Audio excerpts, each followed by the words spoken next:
Bismillahirrahmanirrahim. Assalamualaikum warahmatullahi wabarakatuh. Alhamdulillah wassalatu wassalam ala sayyidina Rasulillah Muhammad ibn Abdullah wa ala alihi wa sahbihi wa mawalah. Faqala ta'ala fi kitabihil aziz, a'udzu billahi minasy syaithanir rajim, wa tazawwadu fa inna khairaz zadi taqwa wattaquni ya ulil albab. وقال رسول في الحديث الشريف طلب العلم فريضة على كل مسلم أي على كل إنسان مسلم ذكر كان أم أنثى أما بعد. Para asatidzah, Bapak Ibu jamaah sekalian, azakumullah. Yang pertama dan yang paling utama, marilah senantiasa kita panjatkan rasa syukur kita pada Allah Ta'ala yang sampai pada kesempatan pagi hari ini masih memberikan kita semuanya quwwah dhahirah wa batinah wa fursah, kekuatan dohir batin, kesempatan sehingga kita bisa bermuajah kembali dalam munasabah MK ataupun ngaji bersama-sama. Kita mengharap semoga kebaikan-kebaikan yang kita tunaikan senantiasa Allah terima dan Allah memberikan balasan yang berlipat. Amin. Salatu wassalam ala rasulina wa habibina wa syafi'ina wa maulana Muhammadin sallallahu alaihi wasallam yang kita nantikan syafaahnya kelak yaumal qiyamah. Dan kita semua mengharap semoga kita masuk dalam kelompok hamba Allah yang mendapatkan asy-syafa'ah min Rasulillah sallallahu alaihi wasallam biidznillah taala insyaallah. Bapak Ibu jemaah sekalian, azakumullah, mungkin ini kajian MK yang pertama atau kedua nggih. Kemarin informasinya halal bihalal. Ya, sekarang berarti yang pertama. Walaupun toh di halal bihalal juga ada tausiahnya pasti. Ini kita lanjutkan kajian fikih muyassar kita. Kalau tidak salah pada pertemuan yang terakhir karena munasabahnya itu Ramadan, kita sudah mengkaji beberapa persoalan tentang keutamaan bulan Ramadan ataupun puasa Ramadan. Maka pada kesempatan pagi siang hari ini insya Allah kita akan sampaikan beberapa hal terkait dengan anwa usia, macam-macam puasa. Walaupun toh kita mungkin sudah sering dengar juga penjelasan tentang anwa usia ataupun macam-macam puasa. Ya, nanti akan kita sampaikan secara umum nuqat muhimmah ataupun poin-poin penting tentang macam-macam puasa tersebut gitu ya. Ya, sebelumnya kita sampaikan anwa usyami ini macam-macam puasa yang qasimu asyamu ila arba'ati aqsamin. Jadi puasa ini terbagi menjadi 4 macam. Yang pertama adalah asyamul mafrudu, puasa yang wajib. Kemudian yang kedua asyamu al-muharramu awil manhi anhu, puasa yang haram atau yang dilarang. Jadi ada jenis puasa yang kalau kita melaksanakan kita malah berdosa. Ya, jadi kalau dalam konteks misal ini memang kita harus bisa memilah dan memilih gitu ya. Kemudian wasalisuha, yang ketiga asyamu al-masnunu, puasa yang disunnahkan atau kadang dibahasakan dengan asyamu al-mustahabbu, puasa yang dianjurkan. Sama saja sih sebetulnya gitu. Kemudian warabi'uha, yang keempat asyamu al-makruhu, puasa yang dimakruhkan. Ya. Jadi memang urut ya, ada puasa yang diwajibkan, ada puasa yang diharamkan. Kalau sudah wajib dan haram itu sudah tidak ada opsi lagi. Wajib harus dilakukan, haram harus ditinggalkan. Tapi kalau sunnah itu sifatnya masih ada sedikit opsi itu ya. Artinya dianjurkan dilakukan, tidak sampai wajib. Jika ditinggalkan, yang meninggalkan sunnah tidak sampai berdosa, cuman ya rugi, gitu aja. Ya. Kemudian makruh juga demikian, dianjurkan untuk ditinggalkan. Jika dilakukan, ya tidak sampai berdosa sebetulnya. Akan tapi yang melakukan perbuatan makruh itu rugi, ya, sekali lagi gitu. Ya, ini yang perlu kita sampaikan. Yang pertama adalah asyamul mafrudu, karena ini masih terkait dengan puasa Ramadan yang kemarin kita laksanakan. Agar kita paling tidak secara perspektif fikih itu faham bahwasanya puasa yang diwajibkan bukan hanya puasa Ramadan saja. Walaupun toh biasanya yang paling primer itu pembahasan tentang puasa Ramadan gitu ya. Kita sampaikan secara umum bayannya, keterangannya. Yang pertama ammasyamu al-mafrudu, adapun puasa yang diwajibkan fahuwa siyamu syahri Ramadhana, yaitu puasa di bulan Ramadan. Yang sudah kita jelaskan kemarin ya, banyak hal ya. Ya insya Allah kita ngaji di sini itu insya Allah tema-temanya beragam. Ya, beragam dari muhadirnya, termasuk dari yang menyampaikan kalimat juga. Ya, dari apa yang disampaikan Ustadz Joko, dari yang disampaikan misalnya Ustadz Rosid dan sebagainya, sesuai dengan takhususnya masing-masing. Ya, kalau saya misalnya mendiskusikan hal-hal yang kaitannya dengan pendidikan, mungkin ya agak-agak paham sedikit lah. Tapi kalau sudah bicara tentang perekonomian Islam, sepertinya Ustadz Rosid yang lebih tentang al-iqtisad al-islami gitu ya. Terus kemudian tentang ya persoalan-persoalan idarah asyu'un al-iqtisadiyah, manajemen persoalan-persoalan yang terkaitannya dengan ekonomi masyarakat dan sebagainya. Dan memang saya sangat sepakat sekali jika memang hal-hal semisal itu bisa kita gabungkan. Ya, karena prinsipnya memang dari berbagai macam takhasus-takhasus ini, spesialisasi-spesialisasi ini, mana yang bisa kita ambil, mana yang bermanfaat bagi kita, kemudian kita ambil, sehingga akan menghasilkan satu hal yang insya Allah lebih bermaslahat, lebih bermanfaat bagi kita semuanya. Ya, jadi insya Allah sebetulnya sering saya sampaikan kalau di MQ Karanganyar ini termasuk stabil, pesertanya termasuk stabil. Salah satunya karena sebabnya sudah punya markas yang paten, terfasilitasi gitu ya. Di saat kita kadang-kadang yang lain menjadikan markasnya itu masjid. Terfasilitasi, ada markasnya, ada kantornya, ada apanya dan sebagainya. Ini membuat agenda-agenda Majelis Quran bisa semakin settle itu paling tidak. Ya, begitu kita sampaikan sekilas ya. Jadi puasa yang mafrud, puasa yang wajib, yang pertama dijelaskan di sini jelas puasa Ramadan. Sudah kita sampaikan, tidak perlu kita ulangi dan sudah banyak disampaikan oleh para muhadirun, para khutbah. Kemudian yang selanjutnya wa yadkhulu fi siyamil mafrudi aidon, dan masuk juga dalam puasa yang wajib adalah saumul kafarati allati tata'allaqu bis saumi. Ya. Ini puasa kafarat.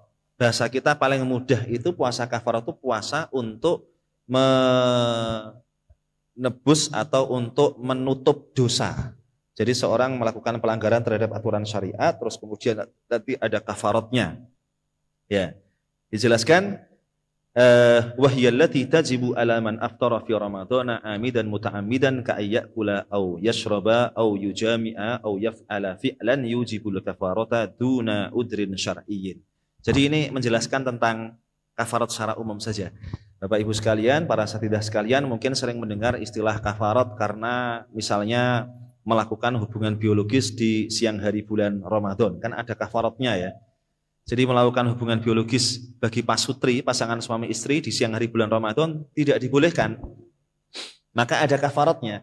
Yang pertama misalnya dijelaskan dalam hadis yang sahih itu memerdekakan budak. Kalau untuk konteks zaman sekarang kira-kira persoalan perbudakan ini kan bisa dikatakan secara legal formal, secara normatif sudah selesai ya. Nggak ada istilah budak gitu ya. Walaupun toh substansinya kadang-kadang masih terpraktikkan juga gitu ya. Tapi istilah antara sayyid dengan abdun ini sudah bisa dikatakan sudah tidak ada. Karena Islam memang hadir, salah satunya misinya adalah untuk menghilangkan perbudakan. Maka ketika ada seorang melakukan pelanggaran-pelanggaran terhadap aturan syariat, salah satu kafaratnya adalah itku raqabah. Itku raqabah itu secara bertahap, secara tidak langsung Islam ingin menghilangkan perbudakan. Tapi secara bertahap, sedikit demi sedikit. Karena perbudakan sebelum risalah Islamnya hadir itu sangat luar biasa. Ya, di zaman misalnya hadarah, peradaban Persia ataupun Romawi dan sebagainya itu sangat luar biasa. Maka Islam hadir, kemudian orang melanggar misalnya aturan syariat, di antara kafaratnya adalah merdekakan budak. Satu, ya lama-lama selesai. Ya, kalau kita perhatikan hadis-hadis, ya, hadis-hadis yang sahih itu yang pertama opsinya memerdekakan budak. Kalau tidak mampu maka kemudian siyamu syahraini mutatabi'aini, berpuasa 2 bulan berturut-turut. Jadi tidak boleh ada putusnya sama sekali. Kalau ada putusnya maka dia harus membangun puasanya dari hari yang pertama lagi. Jadi kan abot banget ya, nggak spiral tapi ternyata kafaratnya abot banget. Ya. Jadi misalnya sudah sampai hari yang ke-57, 58, terus kemudian dia putus puasanya sehari, harus baleni posone dari hari pertama sampai 2 bulan berikutnya. Walaupun toh memang kalau hitungan bulan dalam tahun Hijriah itu kan hanya ada 2 kemungkinan, 29 atau 30 hari. 28 enggak ada ya.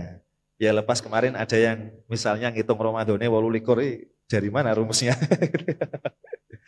31 juga nggak ada gitu ya. Apalagi yang sampai 32, 33, wah itu muskilah.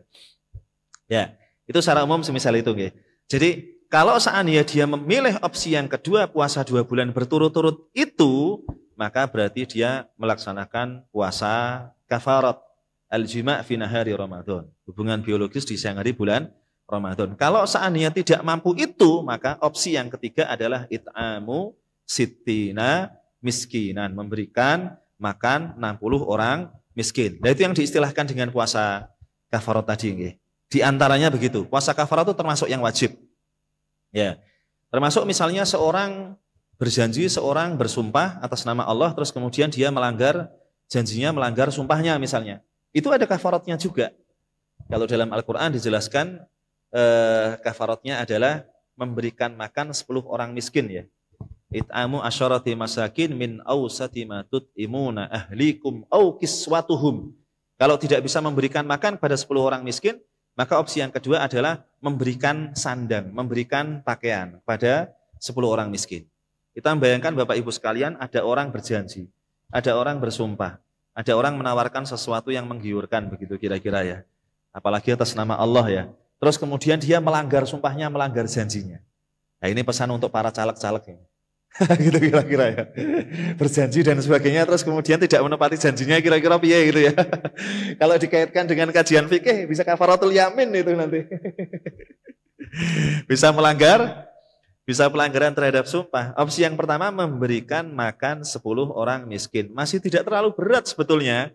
Makan yang standar loh ya. Kalau dijelaskan oleh para ulama, kita jangan berpikir memberikan makan, oh makan yang penting dia bisa makan. Terus kemudian ditokokno sego bungkusan 6.000 misalnya. Ya tidak begitulah, yang kira-kira standar. Nah, maka dibahasakan dalam Al-Qur'an min awsati ma tut'imuna ahlikum, dari apa yang biasa kita konsumsi bersama dengan keluarga kita, harus adil juga. Masa kita mengkonsumsi beras yang 1 kilo seharga misalnya 14.000, ngei wong misalnya beras yang regane 8.000 itu kan ya jeglek banget kan gitu kan. Ya, jadi urek jadinya. Gitu.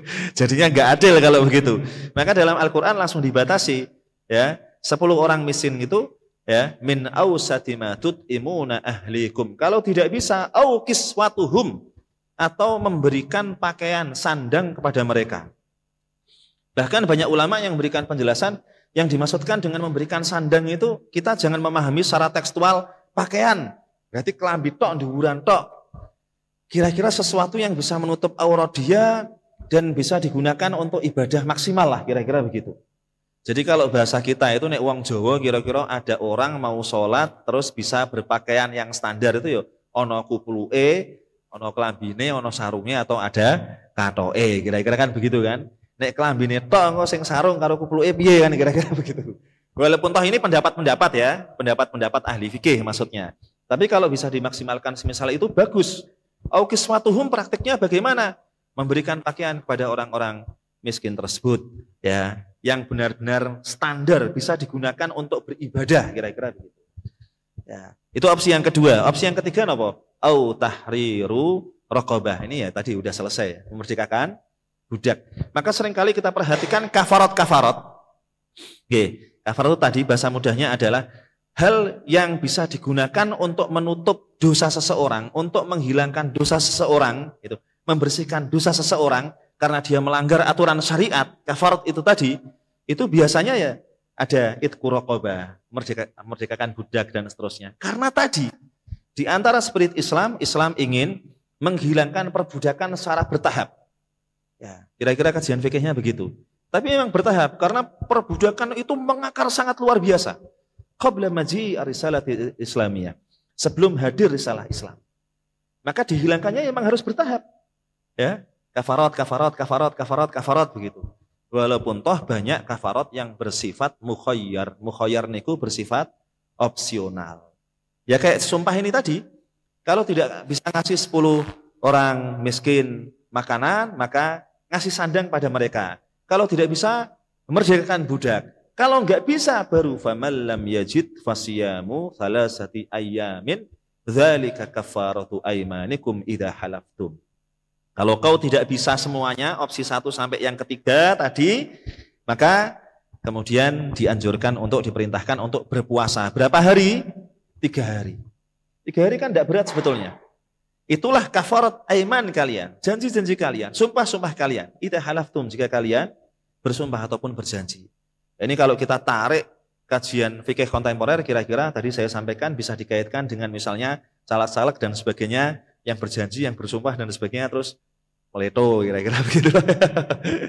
Itu paling tidak kena kafarat lah kira-kira. Tapi itu pun masih ringan sebetulnya. Oke. Kalau bagi caleg misalnya hanya memberikan makan 10 orang miskin itu kan yuk sebul tok bisa. Ya, memberikan sandang 10 orang miskin ya, mudah sekali. Justru malah mungkin yang berat malah puasanya mungkin ya. Mungkin walaupun toh cuma 3 hari. Nah itu puasa kafarat. Diistilahkan dengan saumul kafarat. Hukumnya juga wajib kalau puasa itu yang ia pilih. Di antara sekian khiyarat, sekian pilihan-pilihan. Kalau orang melakukan satu hal yang melanggar aturan syariat, kemudian dia harus ya membayar kafarat atau menebus kafarat, di antara pilihan-pilihan itu yang dia pilih adalah puasa, puasanya wajib. Ya. Ini diistilahkan dengan saumul kafarat. Kemudian puasa wajib yang ketiga dijelaskan wa yadkhulu fi siyami al-mafrudi aidan, dan masuk kategori puasa yang wajib juga adalah saumun nadri, poso nadar. Bapak Ibu sekalian, kita semuanya kalau mau nadar itu ya harus pikir-pikir. Kira-kira nadar sesuatu yang rasional, yang masuk akal, jangan yang tidak rasional. Panjenengan misalnya menyampaikan ya nadar sholat di Masjidil Haram, masuk akal enggak? Sholat di Masjidil Haram, masuk akal. Tapi dengan cara melaku sekomah sampai Mekah misalnya. Kan gitu kan? Ya, itu contoh-contoh begitu kan, contoh-contoh yang tidak rasional. Walaupun toh secara kasuistis terjadi enggak? Terjadi loh ya. Kadang-kadang contoh-contoh misalnya ada kitab-kitab fikih yang klasik.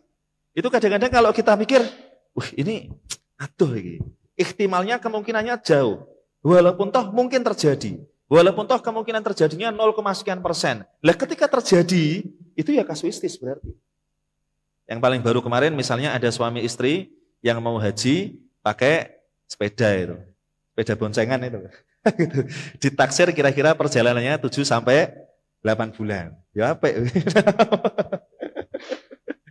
Jadi sangune gembese pirang-pirang gitu ya.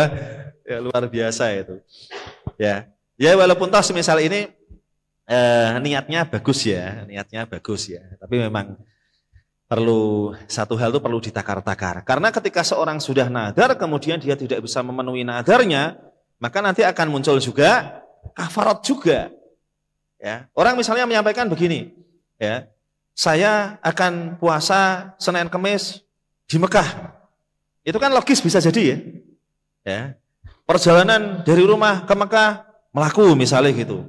Nek posone itu logis. Bisa mungkin nanti dengan umroh dan sebagainya, biru-biru dan sebagainya itu sudah sangat siap sekali itu ya. Memberikan fasilitas begitu. Akan tapi proses jalannya dari rumah ke Mekahnya itu yang tidak rasional mungkin. Ya kecuali yang kasuistis tadi itu. Sehingga ketika tidak mampu, maka mau tidak mau dia harus kafarat nadar juga. Kafarat nadar itu persis kafarat melanggar sumpah atau janji. Jadi kafaratun nadri itu kafaratul yamin. Yang tadi kita sampaikan berarti pilihannya memberikan makan 10 orang miskin, kalau tidak bisa memberikan sandang kepada mereka, kalau tidak bisa memerdekakan budak sudah tidak ada, kalau tidak bisa puasa 3 hari. Ya. Kalau Bapak Ibu sekalian kadang-kadang membaca hadis tentang apa istilahnya nadar-nadar yang yang digantungkan, yang mu'allak. Nadar itu kan secara umum ada 2 nggih. Dan umumnya orang memilih nadar yang ada gandulanya. Misalnya dijelaskan di sini begini misalnya. Ka'ayyakula al-muslimu al-balighu al-akilu lillahi alayya nadrun insyafallah maradi. Semisal seorang muslim yang balik, yang akil mengatakan, ya teruntuk Allah atasku. Maksudnya aku berjanji, ya teruntuk Allah, ya nadar, jika Allah sembuhkan penyakitku, maka akan bla bla bla. Ada gandulane. Atau misalnya dijelaskan di sini, in najahtu fi hadzal imtihani, jika aku sukses di ujian ini, la asumanna salasata ayamin. Aku sungguh akan berpuasa 3 hari. Maka nadarnya dia, janjinya dia atas nama Allah itu untuk berpuasa 3 hari itu wajib dilaksanakan. Kalau dia tidak menyebutkan di sini sifat dari 3 hari itu bebas. Tidak menyebutkan misalnya berturut-turut, itu bebas. Yang penting dapat 3 hari. Tapi kalau dia menyampaikannya la asumanna salasata ayamin bisifatin mutataliyatin. Sungguh aku akan berpuasa 3 hari berturut-turut. Teknis pelaksanaannya ya 3 hari berturut-turut. Tapi kalau dia cuma menyampaikan la asumanna salasata ayamin, sungguh aku akan berpuasa 3 hari, berarti boleh berturut-turut, boleh tidak. Tapi yang kita garis bawahi di sini adalah hal yang awalnya tidak wajib dengan nadarnya menjadi wajib. Walaupun toh nadarnya ini istilahnya nadar gandulan, namanya nadar mu'allak. Dan umumnya orang kalau pilih nadar itu nadar yang mu'allak. Ya. Kalau aku begini, aku akan begini. Kalau aku begini, aku akan begini. Seakan-akan ada muqabilnya. Ada sesuatu yang ia dapatkan, kemudian dia baru melaksanakan hal yang terkait dengan kurbah, mendekatkan diri kepada Allah Ta'ala. Sebetulnya nadar yang paling baik itu nadar yang tidak ada gandulannya. Namanya nadar mutlak. Nadar mutlak misalnya kalau panjenengan sedanten menyampaikan begini. Misalnya ya, bulan depan saya akan berpuasa full 1 bulan Senin Kemis. Sebulan tapi Senin Kemis toh. Apik toh? Saya napa mboten? Berarti kan entoke 8 dina lumayan. Senin Kemis, Senin Kemis, Senin Kemis, Senin Kemis. Kalau kula panjenengan sedanten ngambil Syawal di Senin Kemis itu paket combo katanya. Jadi saya akeh bolone kalau Senin Kemis itu. Tapi kalau ngambilnya yang selain Senin Kemis biasanya ya bolone rapate akeh. Walaupun toh kalau bicara afdoliyah yang paling afdol ya memang dituntaskan lebih cepat lebih baik begitu. Ya, tapi kayak saya itu ya nggak bisa, mesti ya bolong-bolong loro nabi loro meneh gitu. Loro siji gitu. Tergantung kondisinya bagaimana itu ya. Ya, mungkin kalau Pak Rosid langsung malah 6 hari set gitu mungkin selesai. Karena semangat yang luar biasa itu kadang-kadang gitu. Ya kita punya beberapa teman-teman juga di sekolahan itu begitu, beberapa teman guru. Wah, aku ra iso Kang nek pedhot-pedhot koyo sampean malah pedhot temenan. Langsung 6 dino les pokoknya gitu. Lepas dari hari-hari yang sudah aman itu langsung les gitu. Lepas dari syawalan di madrasah langsung les 6 hari. Ya apik. Itu ya. Jadi nadar tadi, kalau kita bicara nadar yang paling bagus adalah nadar yang mutlak yang tidak ada gandulannya. Tadi kita menyampaikan bulan depan ya, apalagi kalau menggunakan wallahi gitu ya, mengucap asma Allah di awal untuk sebagai penguat itu. Ya. Bulan depan saya akan puasa 1 bulan penuh Senin Kemis ya, Senin Kemis itu. Itu kan enggak ada gandulannya. Enggak ada gandulannya. Kita tidak mengatakan, kalau saya sukses ujian, kalau saya begini, saya akan begini. Langsung. Itu nadar yang paling afdol. Tahun depan, saya akan korban, ya, billahi tahun depan, saya akan korban sapi siji. Yang salah mboten? Ya boleh aja lah. Oh mboten Pak, sapi kan harus 7 orang. Oh tidak harus. Yo nek iso wong siji iso korban sapi 3 wae apik kok. Gitu. Nek iso kan gitu kan. Jadi enggak masalah, bisa disengkuyung orang 7. Tapi kalau misalnya langsung dihandle 1 orang ya bagus. Nah, itu nadar-nadar yang tidak ada gandulan semisal itu diistilahkan dengan nadar mutlak. Maka kita ketika akan nadar itu kira-kira agak dipikir rasional atau tidak, logis atau tidak, secara fisik kita mampu atau tidak, secara finansial kita mampu atau tidak. Kalau tidak mampu, maka kita membayar kafarat nadar tadi itu. Misalnya panjenengan menyampaikan tahun depan saya akan korban 30 wedhus kambing. Nah, ternyata ya orang memungkinkan. Sak kambingnya misalnya harganya piro? 3 juta misalnya gitu kan. 90 juta berarti itu. Wah, mboten mampu Pak ternyata. Kalau tidak mampu ya sudah berarti kafarat nadar itu nanti. Jadinya mampunya setunggal tok ya, setunggal kan ora sida 90. Tapi yang satunya tetap dapat pahala itu. Tetap dapat pahala. Tapi rasido 90. Gitu ya. Kafarat nadar. Yang paling ringan, yang tidak mengeluarkan sesuatu ya berarti sama dengan kafaratul yamin tadi, puasa 3 hari. Termasuk hal-hal yang tidak masuk akal tadi, para ulama menjelaskan, kalau kita sudah terlanjur nadar untuk melakukan satu hal yang kita tidak mampu, ya tadi jalan dan sebagainya tadi ya, itu kafarat. Yang paling aman tetap kita melakukan kafarat nadar. Ya. Makanya memang harus ditakar-takar yang semisal itu. Dijelaskan oleh para ulama, fayajibu alaihi fi hadhil halati ayyasuma hadhil ayyama allati ta'ahhada bisyamiha liqaulillahi ta'ala wal yufu nudurahum. Maka wajib ing atase wong yang nadar tadi ini dalam kondisi ini untuk berpuasa di hari-hari yang dia memang sudah berjanji untuk berpuasa. Sudah melafatkan dengan lisannya tadi itu. Disandarkan pada firman Allah Ta'ala, wal yufu nudurahum, dan hendaknya mereka memenuhi nadar-nadar mereka. Ya, maka nadar tadi merubah hukum yang awalnya tidak wajib menjadi wajib, yang awalnya sunnah menjadi sunnah karena nadar kita tadi. Kemudian dijelaskan wa fil hadis sahihi, dan dalam hadis yang sahih an Aisyah radhiyallahu anha, dari Sayyidah Aisyah radhiyallahu anha, anna Rasulullah sallallahu alaihi wasallam qala, bahwa Rasul sallallahu alaihi wasallam bersabda, man nadhara ayyuti Allah falyuti'hu. Barang siapa yang nadar teruntuk Allah Ta'ala. Nadar itu lillah. Karena nadar niku kaitannya dengan kurbah. Kurbah itu mendekatkan diri kepada Allah Ta'ala. Jangan sampai kita nadar kok maksiat. Ini aku lulus ujian, aku meh ngantemi wong kae misalnya. Itu namanya nadar maksiat. Dan nadar tidak boleh dibuat main-main. Bahkan banyak juga ulama yang menjelaskan, orang kalau nadar maksiat itu langsung wajib kemaksiatannya tidak dilakukan, ditinggalkan. Bahkan ada yang berpendapat dia kafarat juga. Karena sudah bermain-main dengan nadar dia. Artinya nadar itu ya jangan dibuat main-main gitu. Ono wong nadar kok nek opo terus kemudian meh ngantemi wong gitu ya.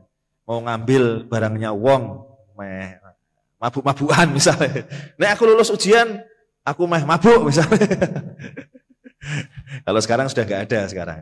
Sekarang kita di sekolah-sekolah, di madrasah-madrasah itu untuk menghindari hal-hal yang negatif-negatif, paling tidak meminimalisir, kadang kelulusan itu sekarang yang ngambil orang tua wali. Ya, orang tua wali.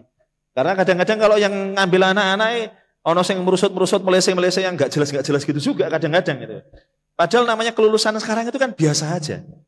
Nggak seprestisius dulu. Gitu. Kalau sekarang PKB lulus, KKM. Gitu ya. Kelutasan minimal kan. Kalau nggak nyandak nilainya di remedi sekali, nggak nyandak remedi lagi 2 kali, nggak nyandak 3 kali remedi lagi, terus sampai ada taklimat, ada instruksi, pokoknya gimana tak caranya dia nilainya bisa nyandak. Sing mumet gurune malahan. Gitu. Akhirnya gurune, wah supaya yang telurannya nyandak ya suka minimal lah. Gitu aja. Kira-kira.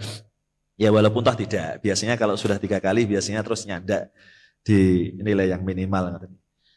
Ya, ini maka kembali kepada persoalan nadar tadi, memang semuanya harus logis ya. Man nadara ayyuti Allah falyuti'hu wa man nadara ayyasiyahu fala ya'sihi. Dan barang siapa yang nadar bermaksiat kepada Allah, maka jangan dia bermaksiat kepada Allah. Nadarnya langsung digagalkan. Tidak boleh dilakukan. Tapi tadi karena dia sudah bermain-main dengan nadar, banyak ulama yang menjelaskan dia kafarat juga. Ya, paling tidak ya kalau tidak bisa ngasih makan, tidak bisa ngelambeni tadi itu 10 orang miskin, dia berarti puasa 3 hari. Biar seorang tidak mudah-mudah untuk bermain-main dengan nadar. Memang dalam kajian fikih ada persoalan-persoalan yang sensitif ya. Ada lafaz-lafaz yang sensitif. Di antaranya ya nadar, termasuk juga kalau dalam pernikahan misalnya tolak. Tolak niku yang jadi standar yang penting orang metu. Nggih napa mboten? Karena seorang tidak tahu apa yang ada di hati orang lain. Yang paham dia. Mohon maaf misalnya ketika ada persoalan-persoalan usariyah ya, muskilah usariyah gitu ya, problem keluarga. Si suami ini sudah membulat pokoknya. Hawane itu di hatinya ingin mentalak, hawane tapi di hatinya. Kalau tidak keluar nggak akan terjadi tolak. Kalau nggak keluar nggak akan terjadi. Walaupun toh niat buat ini wis neng kene wis kamebul. Gitu ya kira-kira ya. Di hawane itu wis Wis mau tenan ya Allah, wis ora iso dikondisikan, wis ngene, wis diarahkan dan sebagainya, sudah dipisah ranjangnya dan sebagainya. Tetap bulat wae gitu ya misalnya. Disinya sudah kemebul. Tapi kalau enggak keluar, lafadznya itu enggak keluar, enggak akan jadi tolak.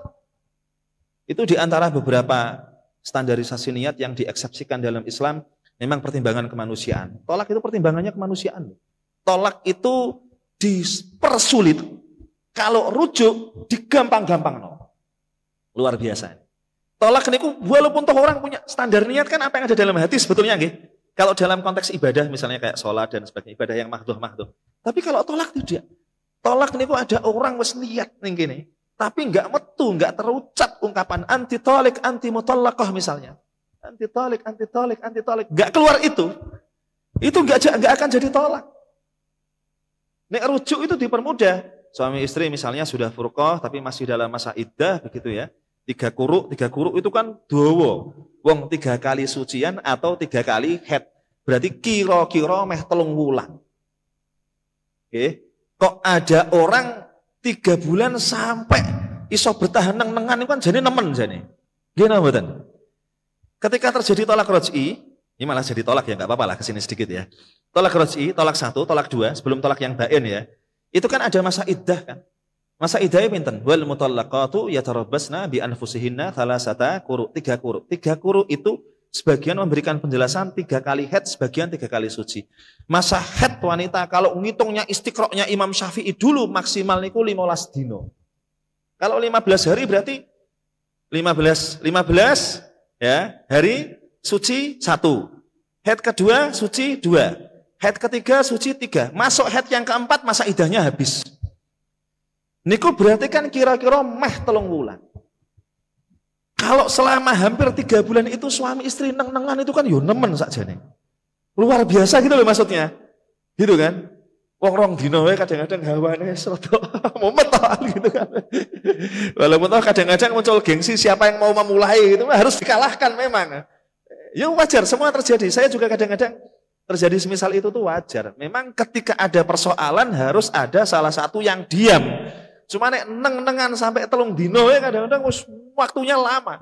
Apa maneh sampai 3 bulan. Kan ya nemen itu sebetulnya.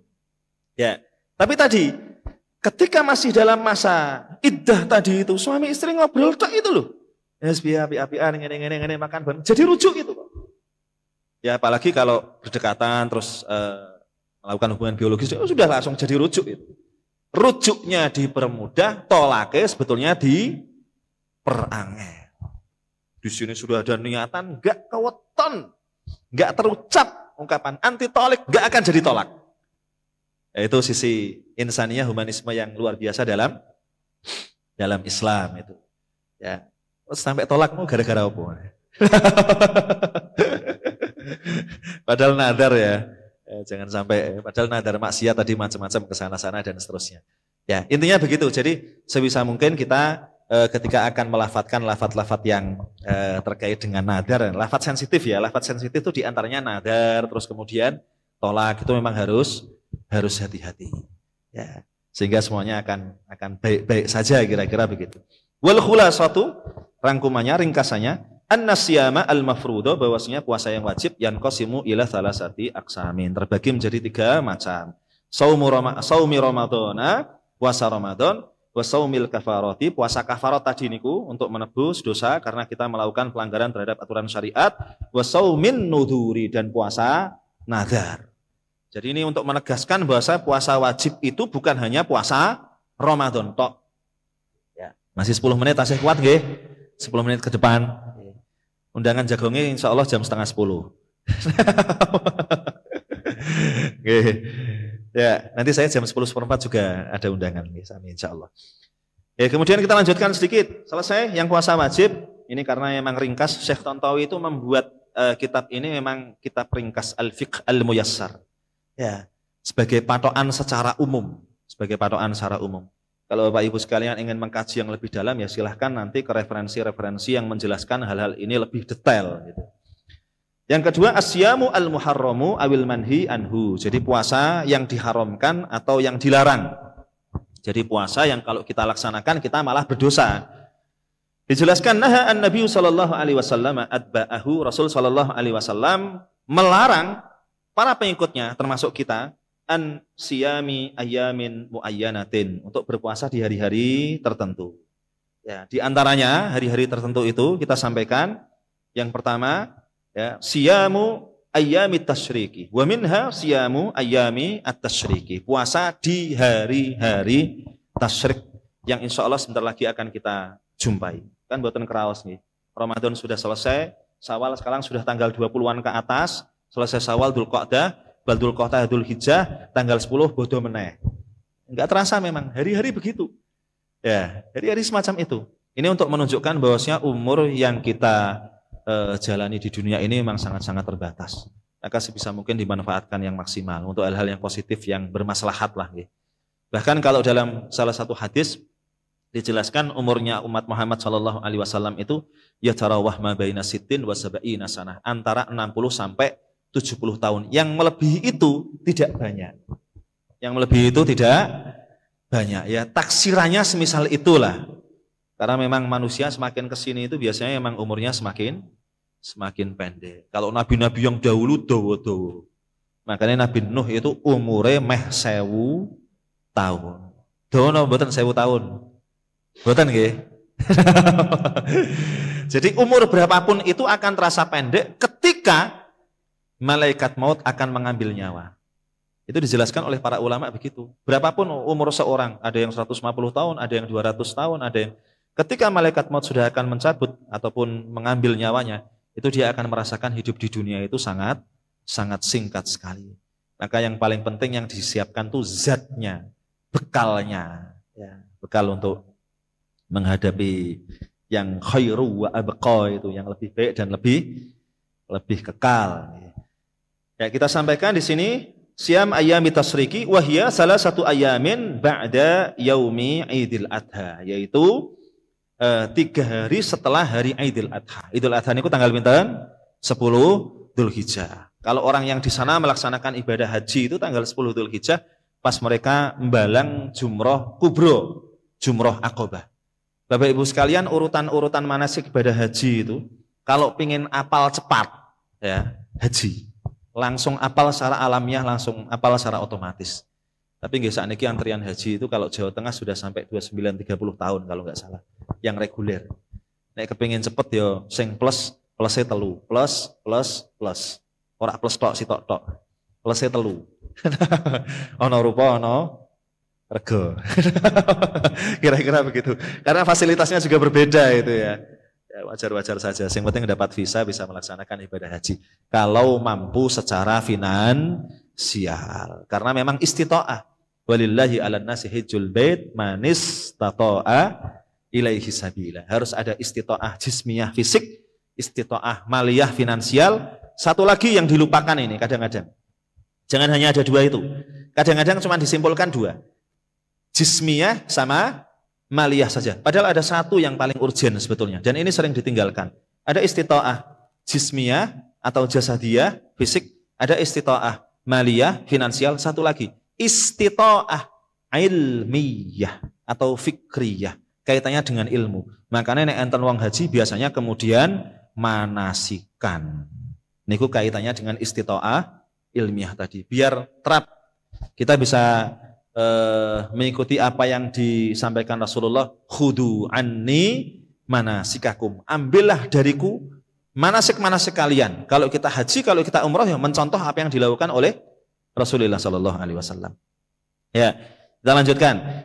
Jadi hari tasyrik ini adalah setelah tanggal 10 Dzulhijjah. Berarti tanggal 11, 12, 13 Dzulhijjah. Ini ana wong poso kok tanggal 11, 12, 13 Dzulhijjah malah dadi haram. Orang yang melaksanakan malah berdosa. Walaupun toh di tanggal 11, 12, 13 Dzulhijjah itu misalnya pas ketepaan dino Senin misalnya.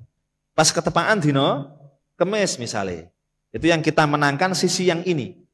Sisi yang ini. Ya, yang tidak dibolehkan ini. Faqad jaa fil hadis sahih, dalam hadis sahih dijelaskan, alladzi rawahu al-Imam Muslimun, yang diriwayatkan oleh Imam Muslim, anna Nabiya sallallahu alaihi wasallam qala, bahwa Nabi sallallahu alaihi wasallam bersabda, ayyamu at-tasyriki ayyamu aklin wa syurbin wa dzikrillah taala. Hari-hari tasyrik 11, 12, 13 Zulhijjah itu adalah hari-hari makan, hari-hari minum, hari-hari zikir kepada Allah Ta'ala. Makanya Bapak Ibu sekalian, kalau kita pas hari-hari tasyrik nanti ya, bahkan mulai tanggal 9 Zulhijjah itu. 9 Zulhijjah itu kan para haji di sana sudah melakukan wukuf di Padang Arafah. Kita-kita yang tidak melaksanakan ibadah haji dianjurkan untuk melaksanakan siam Arafah, kan gitu kan? Itu kan salah satu hal yang diperintahkan memperbanyak zikir, termasuk bahkan setelah sholat 5 waktu sampai nanti terbenamnya matahari pada tanggal 13 Dzulhijjah. Ya, sampai terbenamnya matahari tanggal 13 Dzulhijjahnya itu. Ya, memang kadang-kadang antara satu masjid dengan masjid lain tradisinya berbeda-beda. Cuman saat kita mendapati itu kita langsung nyandai, oh ini berarti yang mungkin sering diistilahkan dengan iksaru adzikri fi ayyamit tasyrik. Jadi memperbanyak zikir di hari-hari tasyrik termasuk setelah sholat. Ya, takbir dan sebagainya itu. Ya. Kemudian dijelaskan di sini, wasumiyat hadhil ayyamu bidzalika, dan hari-hari tasyrik ini dinamakan dengan tasyrik. Hari-hari tasyrik itu dinamakan dengan tasyrik. 11, 12, 13 Zulhijjah. Kalau secara bahasa dari kata syarraqa yusyarriku tasyrikon ala wazni fa'ala yufa'ilu taf'ilan, maka diistilahkan ayyamut tasyriq pakai qaf. Dinamakan semacam itu li'annaha tusyarraku fiha luhumul adhahi, karena pada hari-hari itu daging-daging korban biasanya ditebar kemudian diberi sengatan matahari. Ini istilah Jawane gampangane niku didendengkan, dibuat dendeng nih loh. Proses membuat dendeng itu kan daging-daging tersebut ditebar terus kemudian dipanaskan, ngoten nggih, dikeringkan. Dan itu merupakan tradisi masyarakat Arab saat itu. Jadi orang-orang Arab saat itu kalau tanggal 10 Zulhijjah setelah menyembelih korban itu termasuk di hari tasyriknya 11, 12, 13 daging-daging itu dipotong-potong terus kemudian disebar terus istilahnya disengatkan sinar matahari. Ya. Ya kalau bayang ke Indonesia kadang-kadang ya orang nggak bisa sama gitu. Karena kalau di sana ada faslus syita, ada faslus shaif. Di ayat yang sering kita baca rihlatas syita'i was shaif. Ada musim dingin, ada musim panas. Kita tidak bisa menyamakan panasnya Indonesia yang kita ada di garis khatulistiwa semuanya serba tengah-tengah dengan panasnya sana. Di sana itu kalau pas panas nemen itu bisa di atas 42, 43 derajat. Bisa sampai 45 derajat. Kalau kita ngebis, biasanya kok enggak mukayyafah, enggak AC, itu hawane iki suwuk kabeh. Serba repot. Kalau enggak cekelan juga ya gayik, kalau cekelan sing dicekel panas. Rada angel ya. Kalau kita kan enggak sampai begitu ya. Sak panas-panasnya Indonesia misalnya numpak mikrolet misalnya gitu. Kan yo sumuk gitu aja. Enggak sampai nyekel sesuatu kepanasan gitu ya kira-kira ya. Itu ya. Ya sama musim dinginnya pun sama, kalau di Indonesia masih sejuk-sejuk saja itu. Kalau di sana musim dingin bisa 3 derajat, bisa bahkan salju bisa 2 derajat, sing nemen ya mungkin bisa di bawah 0 derajat, bisa minus gitu ya. Kalau di Indonesia kan enggak. Di Indonesia ini 13-15 derajat terus do kademen misalnya wani. Nah, ini makanya wajar kalau merupakan tradisi orang-orang Arab saat itu ketika setelah Idul Adha tanggal 10 Dzulhijjah kemudian dagingnya dipotong-potong terus disebar terus kemudian dipanaskan. Bahasane didendeng. Tusyarrak fiha luhumul adhahi. Maka diistilahkan dengan hari tasyrik karena dagingnya tusyarrak tasyrik. Ya, disebar dipanaskan dengan sinar matahari tadi itu. Ya, wah pas jam 9 sudah. Masih jimnya saya takutnya nanti ngalor ngidul sampai mana-mana ya. Sementara kita cukupkan Bapak Ibu sekalian, nanti kalau ada 1-2 pertanyaan monggo. Ya, karena kalau saya sambung 1 poin lagi itu saya khawatirnya terhadap diri saya sendiri nanti. Ngalor ngidulnya itu. Makaten ingkang saged kula aturaken sedikit terkait dengan asyam al-mafrud, puasa yang wajib. Intinya ada 3, ada siyamul Ramadan, ada siyamul kafarat, ada siyamun nudur, poso Ramadan, poso kafarat, poso nadar. Kalau yang dilarang baru kita bahas puasa di hari-hari tasyrik. Nanti banyak yang akan kita sampaikan. Dan persoalan-persoalan fikih yang terselip, termasuk salah satu yang sering ditanyakan misalnya siyamu al-mar'ati, ya, yang sunnah bi ghairi idni zaujiha. Puasa wanita yang sunnah tapi ya tanpa seizin suaminya. Nanti ada kajian-kajian yang lebih detail terkait dengan hal tersebut. Apa yang saya sampaikan ada benarnya mutlak dari Allah Ta'ala. Kekurang sempurnaan dalam menyampaikan materi singkat dari saya pribadi. Hada wallahu waliyut taufiq likulli ma yardah. Assalamualaikum warahmatullahi ta'ala wabarakatuh. Waalaikumsalam warahmatullahi wabarakatuh.